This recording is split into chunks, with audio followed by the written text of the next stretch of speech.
ఎగువ నుంచి వస్తున్న వరదతో గోదావరి ఉగ్రరూపం దాల్చింది. ఉపనదులు ఉప్పొంగి ప్రవహిస్తున్నాయి. దీంతో భద్రాచలం వద్ద వరద పోటెత్తుతోంది. తాజా వివరాలు మా ప్రతినిధి రవిచంద్ర ప్రత్యక్ష ప్రసారం ద్వారా అందిస్తారు. భద్రాచలం వద్ద క్రమంగా గోదావరి వరద ఉధృతి క్రమంగా పెరుగుతోంది. ప్రస్తుతం 41.7 అడుగుల మేర వరద నీరు చేరింది. అయితే మొదటి ప్రమాద హెచ్చరిక చెరువులో గోదావరి వరద ప్రవహిస్తుంది. మరి కాసేపు అంటే 43 అడుగులు వస్తే మొదటి ప్రమాద హెచ్చరికను జారీ చేస్తారు. మరి కాసేపట్లో ఈ మొదటి ప్రమాద హెచ్చరిక కూడా జారీ అయ్యే అవకాశాలు ఉన్నాయి. ఇక గోదావరి వరద ఉధృతి పురస్కరించుకొని జిల్లా అధికార యంత్రాంగం పూర్తి స్థాయిలో సన్నద్ధమైంది. ఎలాంటి పరిస్థితిని ఎదుర్కొనేందుకు సన్నద్ధంగా మనం జిల్లా కలెక్టర్ చెప్పారు. అలాగే సంబంధిత అధికారులతో సమీక్ష కూడా చేశారు.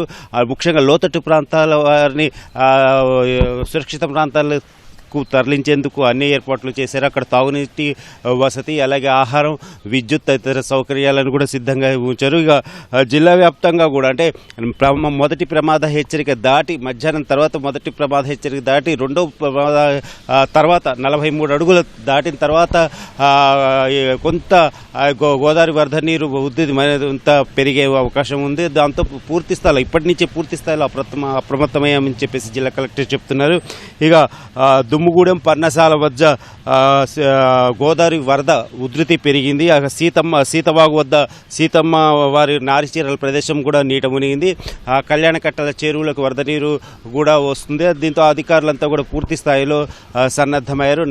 ప్రస్తుతం అయితే 41.7 దగ్గరున్న 43 అడుగులు దాటిన తర్వాత మొదటి ప్రమాద హెచ్చరిక జారీ చేస్తారు. ఎగువ ప్రాంతాలు అంటే వర్షాలు కాస్త తగ్గుముఖం పట్టినప్పటికీ నిన్నటి నుంచి ఇవాళ వస్తున్నట్టు వరద నీరు కారణంగా ఈ గోదావరి ఉపనదులు వరద ఉధృతి ఎక్కువగా ఉంది. దీంతో ఇటువైపు గోదావరికి వచ్చే వరద ఉధృతి ఎక్కువగా కనబడుతోంది. ప్రస్తుతం అయితే 8 లక్షల పైన క్యూసెక్ల నీరు వరద వస్తోంది. అయితే మరింత మధ్యాహ్నం సాయంత్రం వరకు కూడా వరద ఈ భద్రాచలం వద్ద కొనసాగే అవకాశాలు ఉన్నాయి.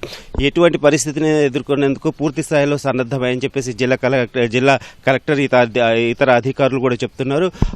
43 నుంచి మొదటి ప్రమాద హెచ్చరిక, ఆ తర్వాత వరద ఉధృతి పెరిగితే ఉండే పరిస్థితిని కూడా అధికారులంతా పూర్తి స్థాయిలో సమీక్షించి అన్ని విధాలా ఏర్పాటు చేశామని చెప్తున్నారు. Vote studio.